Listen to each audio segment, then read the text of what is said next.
there was a child which ran away from home. And I normally travel by second class train in India because that's the best place to meet poor people. I was traveling by train and one child came, around 10 years old child, and he was so poor he took his shirt and started cleaning, the berth, compartment. I felt very bad. I said, come here, what's your name? Then he said, no, I don't want to talk to you. Actually, these runaway children never talk to you because they're so much worried, And they have all wrong concept that I will tell the police will beat them up, or I will, something will happen. They never ever open up. So I said, no, I told him, I will not tell anybody, tell me. And, I gave him, my husband had one extra shirt. I said, okay, let me give you, though it's a big size, it doesn't matter. Then I gave him, okay, I will give you food, I will get you chocolate. It's anyway a 14 hours journey, I can become friendly, and 3-4 hours I cajoled him. And then he told me that in his house he has fought with his parents. And, he went to take bath along with his brother in a pond, and in that fight the brother fell in the pond. This child of 10 years assumed, or maybe at that time he was 9, 1 year later I met him.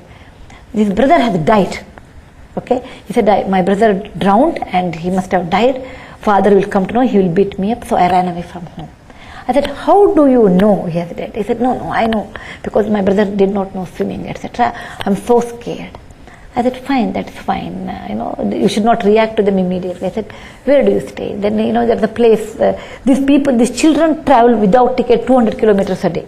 They get on some junction like Asansol junction to Howrah to Jamshedpur, that kind of thing, They go long distance and begging, sometimes cleaning, sometimes getting, their life is very, very pathetic actually. If ever you travel in India by train, if you meet these children, please understand there is a long story for every child.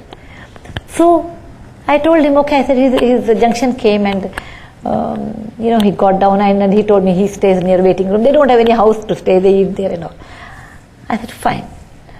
And I asked him which place he came and he gave me some name. I was not sure they told me truth or not.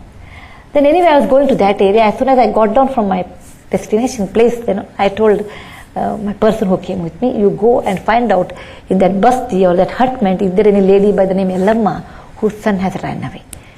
And I will wait outside. Because the moment I will ask, they think, well, who am I, why am I asking? So send somebody. And in case the mother says yes, and tell her that I want to meet her. So that person who was with me went and told her that there is a lady Ellamma and she has 2 children and one has run away. She said yes, and said somebody knows. And immediately she came. I asked her first question, what happened to your second child? She said, he's alive. And I said, when did your first son run away? About a year back.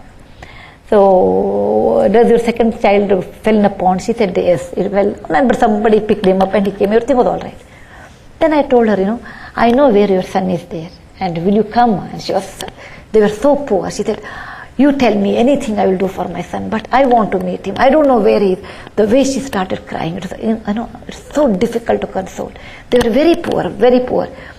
And she did not have money even for the train. I said, okay, there's the next train available. And I said, I'll come with you immediately, let's go. And then overnight journey.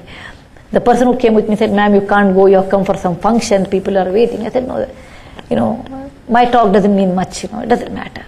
But it's a mother's agony, I cannot say. I said, if it is not an important thing, after all I have to talk to some students or something, tell them tomorrow night I will do it. Or tomorrow, normally my meetings are with the students or the poor people, and they understand. Poor people understand difficulties faster than other people. Said that she is really stuck somewhere, she will come tomorrow, but definitely.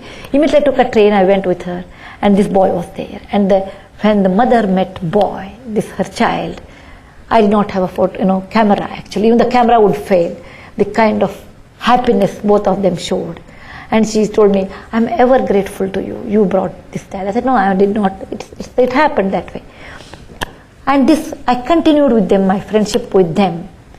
And this child wanted to study. Later we helped. We helped this child, and today he is a software engineer somewhere.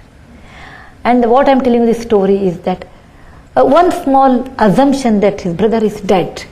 The child was scared. Child ran away. Child came back. And a bright child.